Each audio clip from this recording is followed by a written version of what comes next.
सो बेटा volume of solution किसके equal होता है? Volume of solution, see solution के टू कंपोनेंट्स अपने ना, that is solute plus solvent. So volume of solution means volume of solute plus volume of solvent. ठीक है, अब देखो अपन को निकालना है केवल volume of solvent. This we know, this we no.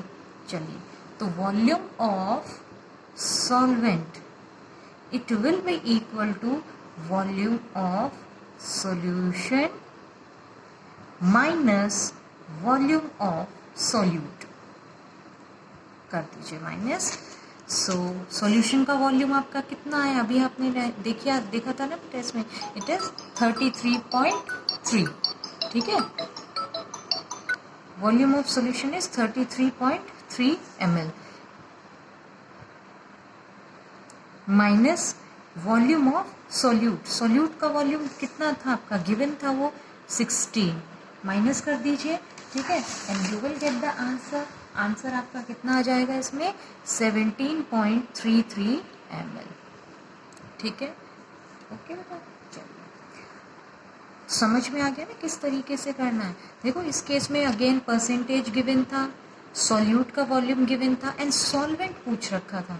Solution का भी नहीं पूछा, सॉल्वेंट. तो पहले आपने क्या किया? सॉल्यूशन फाइंड आउट किया, सॉल्यूशन का volume you find out. Then you know that volume of solution is equal to volume of solute plus volume of solvent.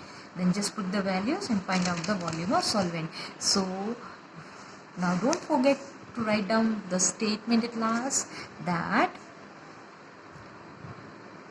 we need to add, कितना वाटर ऐड करना है अपन को? we need to add 17.33 ml water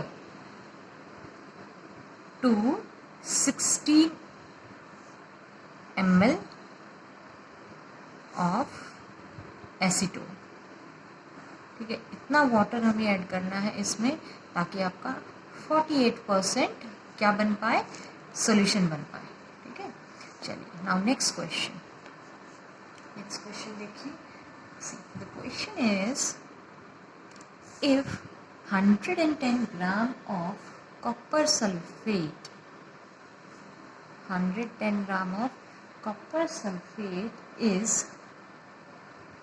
present in 550 gram of solution. Calculate the concentration of solution. Calculate the concentration of solution. ठीक है, चलिए देखिए इसमें क्या बताया हुआ है. 110 gram of copper sulphate. Copper sulphate क्या हुआ आपका? Solute. So mass of solute given to you is 110 gram. ठीक है, then this is what present in 5, यानी इतना कॉपर सल्फेट प्रेजेंट है 550 ग्राम ऑफ सोल्यूशन में. प्लीज़ बेटा देखो डिफरेंस क्लियर करना. अगर वो इस क्वेश्चन को ऐसे लिखते कि 110 gram of copper sulphate is added to 550 gram of water, तो आपका 550 ग्राम ऑफ मतलब वो 550 ग्राम क्या हो जाता? वो मास ऑफ सॉल्वेंट हो जाता. लेकिन यहाँ क्लियरली मेंशन है कि 550 ग्राम अपनी सॉल्यूशन है टोटल, जिसमें से 110 ग्राम क्या है? सॉल्यूट है. बाकी बचा हुआ सॉल्वेंट. समझ गए ना? सो दिस इज, अब कंफ्यूज मत हो जाना, ये सॉल्वेंट नहीं है, ये पूरी सॉल्यूशन का उसने मास दे रखा है. ठीक है, so you are here directly provided with the mass of solution. Very easy question it is, and it is 550 gram. निकालना क्या है? concentration of solution. concentration यानी mass percentage की फॉर्म में, and that is equal to mass of solute upon mass of solution into 100. solute mass 110, solution mass 550 multiplied by 100. Just solve it out and find out the answer. कितना रह जाएगा? Then 5 you will get 100 upon 5, that is 20%. ये आपका answer. समझ गए? बहुत easy question था, इसमें तो कुछ भी नहीं था. ठीक है। सो काफ़ी क्वेश्चंस मैंने करवा दिए, बाकी बुक्स अवेलेबल हैं बेटा अभी स्कूल में, आप वहाँ से देख लिए, एनसीईआरटी है आप लोगों के पास में, उसमें से देख के आप सॉल्व करिए इनको। Okay, so this is about all concentration of solution. Fine, चलिए अब हम अगला पॉइंट अपना स्टार्ट करते हैं। देखिए अपन सॉल्यूशंस की बात कर रहे हैं, ठीक है। तो सॉल्यूशंस अपनी एक और टर्म्स में हम लोग ने सॉल्यूशंस को डिवाइड किया है, and that is saturated and unsaturated solutions. Saturated and unsaturated solution.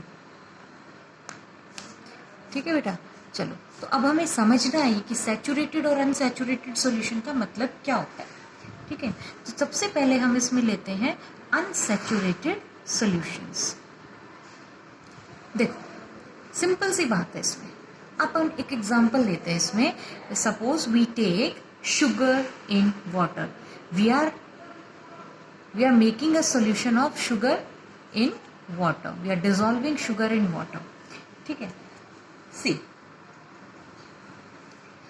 Suppose आपने ग्लास ऑफ वाटर लिया और उसमें आप शुगर डिसॉल्व करे जा रहे हैं, ठीक है, और आप 1 स्पून ऐड किया, फिर 2nd स्पून आप उसमें ऐड कर रहे हैं, आप मतलब ऐड करे जा रहे हैं और वो डिसॉल्व होते जा रहा है उसमें। ठीक है, so this kind of solution जिसमें more quantity of solute can be dissolve without raising its temperature. देखो आपने देखा होगा ये चीज़, कभी भी हम जैसे वाटर को गर्म कर लेते ना, we make it warm water में शुगर डिसॉल्व करना, सॉल्ट डिसॉल्व करना हमारे लिए एक इजी टास्क होता है। और एक आप बिल्कुल चिल्ड वाटर लीजिए, अभी देखो लेमनेड का काफ़ी सीज़न आ चुका है, ठीक है, आप लोग लेमनेड बना रहे हैं इस तरीके से कुछ भी घर पे। So when you dissolve sugar, अगर आप बिल्कुल चिल्ड वाटर ले रहे हैं रेफ्रिजरेटर से, सो काफ़ी मुश्किल हो जाता है ना उसमें वो डिसॉल्व करना, क्योंकि टेम्परेचर का फ़र्क पड़ता है बेटा। लो टेम्परेचर है अगर वाटर का तो शुगर डिसॉल्व होने में उसमें मुश्किल होती है, अगर वो थोड़ा सा वार्म है तो आसान हो जाता है। मतलब एक फैक्टर होता है, अभी डिस्कस करेंगे आगे जब मैं सॉल्युबिलिटी आपको पढ़ाऊंगी कि टेम्परेचर जब बढ़ता है अपना तो सॉल्युबिलिटी भी बढ़ती है।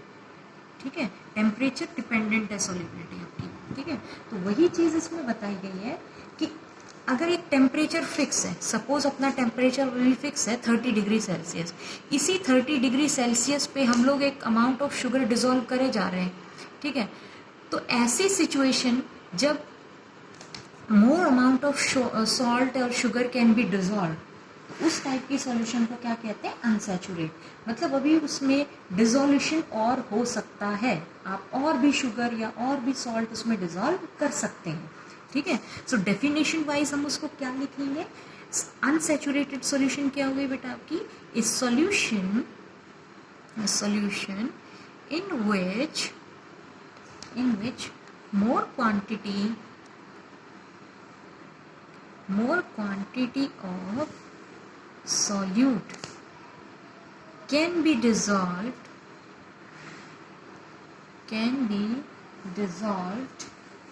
without raising its temperature। ठीक है, यानी टेम्परेचर वही फिक्स है, कांस्टेंट है आपका, चाहे 30 है, चाहे 40 है, चाहे 20 है। ओके, और उसी टेम्परेचर को बढ़ाए बिना आप उसमें अगर और भी सॉल्यूट ऐड कर सकते हैं, और भी सॉल्यूट उसमें डिसॉल्व हो पा रहा है अगर, ठीक है, और भी सॉल्यूट अगर उसमें डिसॉल्व हो पा रहा है, so that solution is known as unsaturated solution. ठीक है बेटा, समझ में आ गया ना, जैसे मैंने एग्जाम्पल के थ्रू आपको समझाया। ठीक है, सपोज 100 ml ऑफ वाटर आपने लिया और इसमें आपने पहले 10 ग्राम शुगर डिसॉल्व किया, ठीक है, और फिर 20 ग्राम शुगर डिसॉल्व किया। वैसे शुगर की मैं बता दूं, 100 ग्राम ऑफ वाटर में आप 204 ग्राम शुगर तक डिसॉल्व कर सकते हैं, ये इतना डिसॉल्व हो सकता है उसमें 20 डिग्री टेम्परेचर पे, ये सॉल्युबिलिटी होती है इसकी। ठीक है, 20 डिग्री पे अगर टेम्परेचर बढ़ा दोगे तो और भी ज़्यादा डिसॉल्व हो जाएगी, समझ गए। ठीक है बेटा, तो ये बात हो रही है इसमें आपकी, यानी इस पर्टिकुलर 20 डिग्री पे इससे ज़्यादा ऐड नहीं कर पाओगे आप, वो डिसॉल्व होना बंद हो जाएगा, फिर शुगर उसमें डिजॉल्व नहीं होगा, आप चाहे उसे करते रहिए, स्टिर करते रहिए, डिजॉल्व नहीं होगा। ओके, चलिए, so this is clear. Unsaturated in which no more quantity of solute can be dissolved without raising the temperature. Then we will come to saturated solution. फिर किस पे आते हैं अपन? सैचुरेटेड सॉल्यूशन पे। देखो सैचुरेटेड सॉल्यूशन में क्या होता है, अनसैचुरेटेड में क्या था, in which more quantity can be dissolve, है ना। सैचुरेट में क्या हो जाएगा, a solution in which no more solute can be dissolved. No more solute can be dissolved at that particular temperature. ठीक है, तो सैचुरेटेड सॉल्यूशन आपका क्या हो गया बेटा, ये वो सॉल्यूशन हो गई जिसमें एक पर्टिकुलर टेम्परेचर पे, जैसे मैंने अभी आपको बताया था ना ये वाला केस, कि 100 ग्राम ऑफ वाटर में 20 डिग्री टेम्परेचर पर आप केवल 204 ग्राम तक ही ऐड कर सकते हो। अगर 205 भी जाएगा, 6 जाएगा, 7 जाएगा, तो वो जो ज़्यादा अमाउंट है ना, चाहे वो 1 ग्राम है, 2 ग्राम है, 3, तो वो डिजॉल्व नहीं होगा। ओके, तो मतलब इस पर आते ही वो सोल्यूशन क्या हो गई आपकी, सैचुरेट हो गई। मीन्स उस टाइम के बाद में no more solute could be dissolve. आप ऐड करते रहो, डिजॉल्व नहीं होगा, पर वो समझ में आ गया। ठीक है, यानी मान लीजिए 100 ग्राम वाटर था, इसमें 204 तक तो डिजॉल्व हो गया 20 डिग्री टेम्परेचर पे। ध्यान रखना, टेम्परेचर इज 20 डिग्री। भाई टेम्परेचर बढ़ा दोगे ना तो सॉल्युबिलिटी भी बढ़ जाएगी, ठीक है, पर इस टेम्परेचर पे इतना ही डिजॉल्व होगा। आपने अगर 205 कर दिया उसको ज़्यादा, तो वो जो 1 ग्राम एक्स्ट्रा है ना, वो इसमें बेशक आपने अंदर डाल दिया, बट वो डिजॉल्व नहीं होगा, वो एज ए प्रेसिपिटेट नीचे आपको बॉटम में ही मिलेगा। ठीक है, समझ में आ गया, वो डिजॉल्व नहीं होगा, वो क्रिस्टल्स की फॉर्म में नीचे ही रहेगा वहीं पे। ठीक है बेटा, तो सैचुरेट सॉल्यूशन क्या हुआ, in which no more solute can be dissolve at that particular temperature. ठीक है, तो तरीका क्या है एक सैचुरेट सॉल्यूशन का, मैंने आपको बता दिया।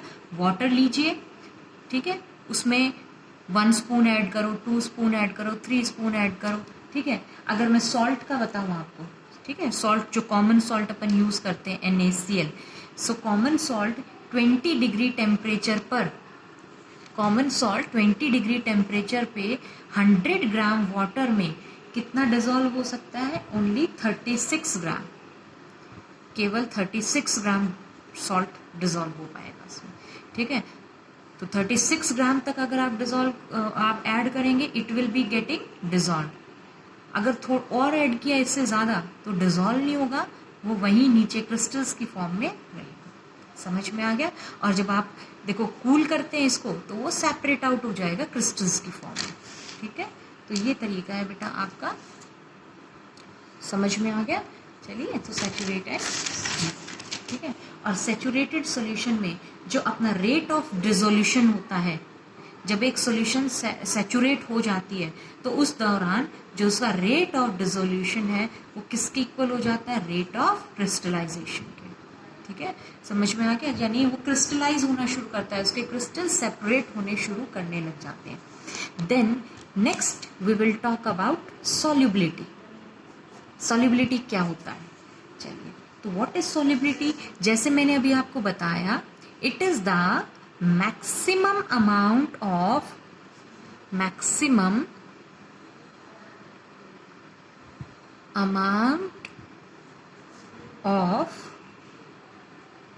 solute which can be dissolved in 100 gram of a solvent at a particular temperature.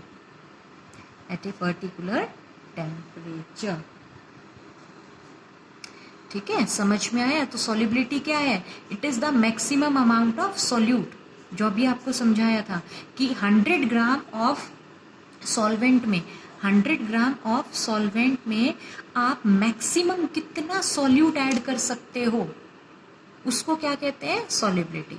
Means maximum means what, about that you can not add, मतलब वो डिजोल्व नहीं होगा उसमें. समझ में आ गया? आप ऐड तो कर रहे हो लेकिन वो डिजोल्व नहीं हो पाएगा.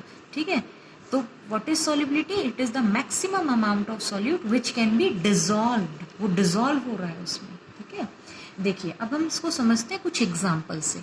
जैसे कि मैंने शुगर का केस बताया था. शुगर, अब मैं कुछ यहाँ कुछ सब्सटेंसेस लूंगी. Okay, and here I take the solubility. कि how solubility means amount of solute which can be dissolve in 100 gram.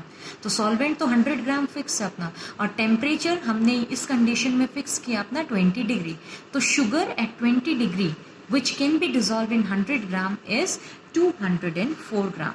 Sugar की सॉल्युबिलिटी 20 डिग्री सेल्सियस पे इतना है. फाइन.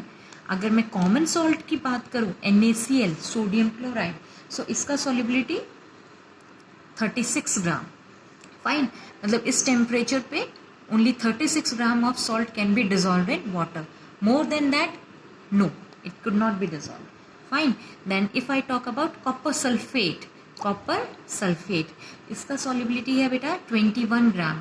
मीन्स 100 ग्राम वाटर में केवल 21 ग्राम ही डिजॉल्व होगा, उसके बाद वो डिजॉल्व नहीं होगा. Then potassium nitrate, KNO3, its solubility is 32 gram. Fine.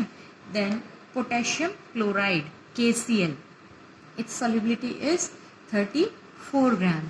Then ammonium chloride, NH4Cl, its solubility is 37 gram. ये आप याद कर लीजिए, हो सकता है पूछ सकते हैं ये आपका. ठीक है, सो सॉल्युबिलिटी यहाँ से क्लियर हो गया ना. What is solubility? It is the amount of solute which can be dissolve in 100 gram of solvent eight a particular temperature.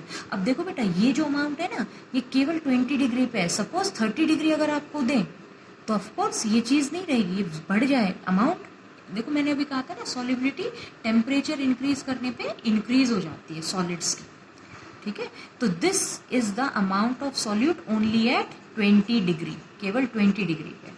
ठीक है, got it? So this much is for today, and now tomorrow will be discussing the factors affecting solubility.